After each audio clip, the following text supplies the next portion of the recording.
Hello viewers, welcome to my YouTube channel. और today in this video I will discuss lambda calculus. lambda calculus जो मैं आपको बताऊंगा वो मैंने आपको previous video में भी बताया था कि किस तरीके से हम lambda calculus को in terms of programming languages कैसे हम डिस्कस कर सकते हैं, उसके बेसिक टर्मिनोलॉजीज़ को हम कैसे समझ सकते हैं, वो मैंने आपको लास्ट वीडियो में दिखाया था। तो उस प्रीवियस वीडियो को ही मैं आगे लेके जाऊंगा with the help of this topic, that is lambda calculus. I will discuss in programming languages. तो let's start with this video. तो सबसे पहले अब हम लैम्डा कैलकुलस की जो है इंट्रोडक्शन की बात कर लेते हैं। That is the lambda calculus, it is a framework developed by Alonzo Crunch in 1930 to study computations with functions। यानी कि जब इन द बिगनिंग जब प्रोग्रामिंग को यूज़ किया गया तो उस एंड पर प्रोग्रामिंग विद फंक्शंस, बट उसमें कहीं ना कहीं computation process must be there, वो होना चाहिए। तो 1930 में ये प्रपोज किया गया। उसके अलावा लैम्डा कैलकुलस आपको बताइए कि इसका साइन कैसा होता है। That is the lambda, that is one lambda calculus. It is a universal model of computation equivalent to a Turing machine, that is जो मशीन स्टेट टू स्टेट काम करती है तो lambda calculus या lambda प्रोसेस भी उसी process पर work करेगी। That is called computation process. तो यहाँ पर हमने बोला है ये lambda calculus क्या है, हमारा यूनिवर्सल मॉडल है that is use for computational process और computational system that is equivalent to the Turing machines। So next introduction में ये कह रहा है कि it also can be called the smallest universal programming languages of the world। इसको हम एक यूनिवर्सल प्रोसेस है हमारे पास, यूनिवर्सल मॉडल है, तो हमने इसको बोला है that is the smallest universal programming languages of the particular world. तो ये हमने इंट्रोडक्शन की बात करी। अब जो हमारा आ रहा है वो आ रहा है इक्विवेलेंट कंप्यूटर। हमने बताया था कि किस तरीके से आपका ये जो है computation equivalent to the Turing machines. तो यहाँ पर अब वो मशीन, स्टेट मशीन जो होती है Turing machine, state to state जो वर्क करेगी वो किसके अकॉर्डिंगली हम समझ सकते हैं। तो यहाँ पे हमारे पास नंबर ऑफ प्रोसेस हैं। अब उन नंबर ऑफ प्रोसेस में हम ये बेसिकली ये डायग्राम आपको शो कर रहा है that is a Turing machine, that is finite state machine. State to state जब हम लेके चलेंगे 0 to 1, 1 to -1 and so on, there are number of states.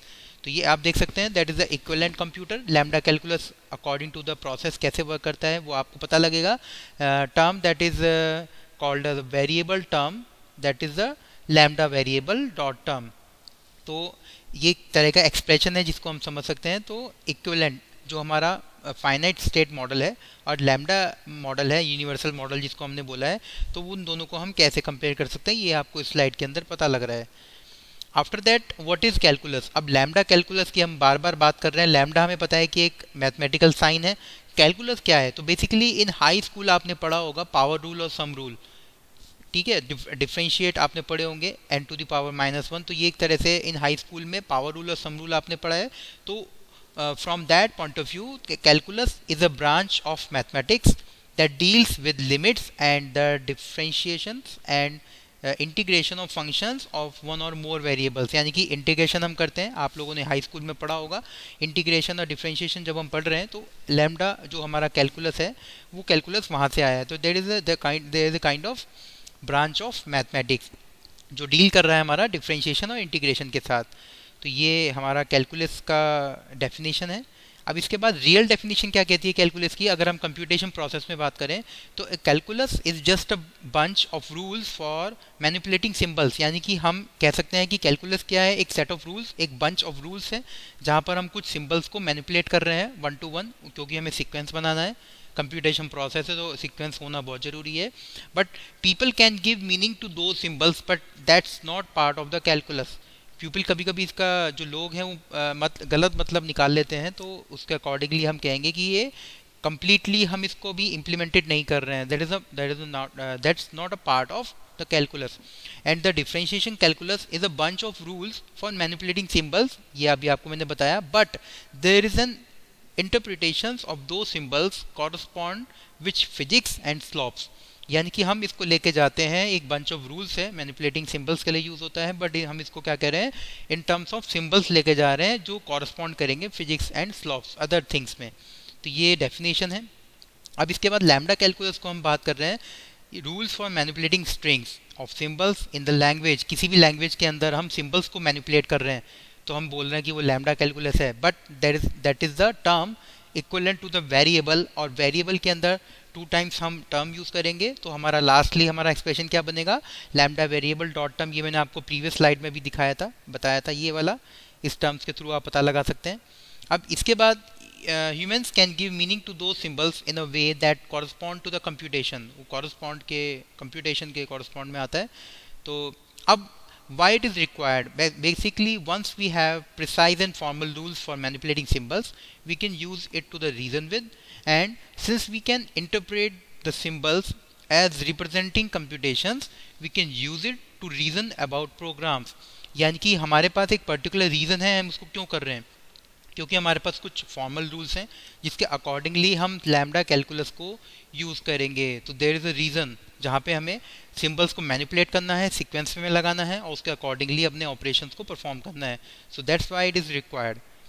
Definition again मैं आपको डेफिनेशन 3 टर्म्स में बताऊंगा। लैम्डा कैलकुलस की जो डेफिनेशन है वो एक्सप्रेशन बाय अगर हम उसको सॉल्व कर सकते हैं तो variable is one of the best part, variable.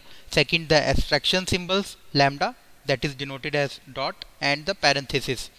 Note, variable is an identifier which can be any of the letter A, B, C, यानी कि हम इसको आइडेंटिफायर के तौर पे भी ले रहे हैं इसको। तो यहाँ पर जब हम लैम्डा कैलकुलस या लैम्डा एक्सप्रेशन के अंदर जब हम वेरिएबल्स यूज़ करेंगे तो it can be your letters, A, B, C letters के तौर पे आ सकता है।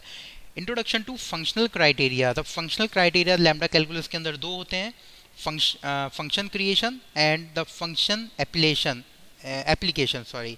तो अब यहाँ पे क्या आ रहा है, basically it introduce the notations. ये नोटेशन आपको पता लग रहे हैं, lambda x dot E that is the function creation and the function application that is denoted as E1 dot E2 and so on. तो अब यहाँ पे E1 बेसिकली क्या है, एप्लीकेशन ऑफ फंक्शंस, और E2 it means the actual arguments. अब arguments जो पास होते हैं ड्यूरिंग द प्रोग्राम, उन चीज़ों को हम यूज़ करते हैं। तो function creation and function application are the 2 functional criteria that comes under the lambda calculus और लैम्डा एक्सप्रेशंस। तो ये 2 फंक्शंस को हम स्टडी करते हैं। After that function basically essentially every full scale programming language has some notions of the function. तो ये basically हम लैम्डा कैलकुलस को, it is a language, basically lambda calculus एक लैंग्वेज है that is composed entirely of the functions and we use the lambda calculus to study the essence of the computation. तो हम बार बार एक ही चीज़ को बोलेंगे कि लैम्डा कैलकुलस को हम यूज़ कर रहे हैं कंप्यूटेशन प्रोसेस के लिए, ये हमारा एक मेन ऑब्जेक्टिव है इसके अंदर। और this is the fundamental as Turing machines. Syntax of lambda calculus आप पता लगा सकते हैं, लैम्डा कैलकुलस का expression that is what, variables, function application and function creation. तो ये तीनों चीज़ें मैंने आपको भी प्रीवियस स्लाइड्स में बताई हैं। तो इन तीनों के अकॉर्डिंगली आप जज कर सकते हैं what will be the syntax of the lambda calculus. तो ये डिफरेंट सिंबल्स हैं, as you can note it down, आप इनको नोट भी कर सकते हैं ड्यूरिंग दिस वीडियो। तो lambda calculus includes these 3 types of expression and जिसमें lambda x dot E that is called of lambda expressions and E जो है हमारा यहाँ पे लैम्डा एक्सप्रेशन के तौर पे यूज़ हो रहा है। तो दीज आर द सिंटेक्स।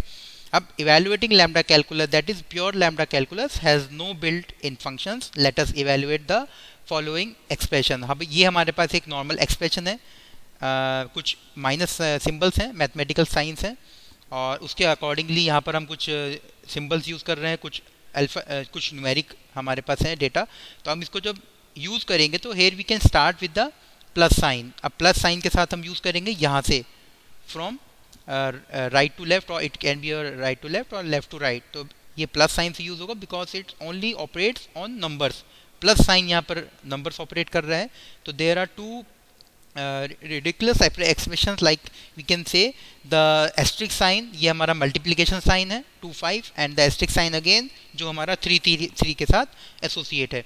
तो अब इस एक्सप्रेशन को आप ध्यान रखिएगा। अब इस आने वाली स्लाइड्स में एक्सप्रेशन को कैसे सॉल्व करते हैं। तो we can reduce the either one first. For example ये हमारे पास नॉर्मल एक्सप्रेशन था, तो हमने इसको यहाँ से पहले हमने इसको सॉल्व करा, that is 2 to the power 5, that is हम उसको मल्टीप्लाई कर रहे हैं तो that is 10 and 3 into 3 that is. तो अब जैसे ही हमने इसको मल्टीप्लिकेशन कर रहे हैं तो पहले हमने ये एक्सप्रेशन सॉल्व करा, हमने प्लस साइन को एज इट इज़ रखा, प्लस साइन क्योंकि ऑपरेट करेगा बाद में जो जो हमारे पास जो नंबर्स हमारे पास आएंगे आफ्टर मल्टीप्लिकेशन। तो 2 के साथ हमने 5 को मल्टीप्लाई करा तो 10 आया। तो नेक्स्ट एक्सप्रेशन हमने एज इट इज़ लिखा क्योंकि हम 1 to 1 सॉल्व करते चलेंगे। उसके बाद 3 into 3 को जब हमने सॉल्व करा तो 9 आया।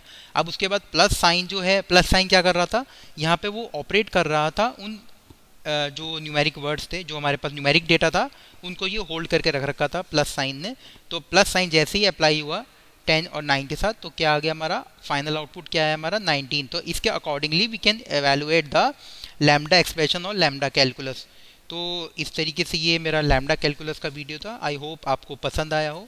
सो अगर पसंद आया हो तो प्लीज़ वीडियो को लाइक करिए, शेयर करिए एंड सब्सक्राइब जरूर करिए चैनल को। So thanks for watching.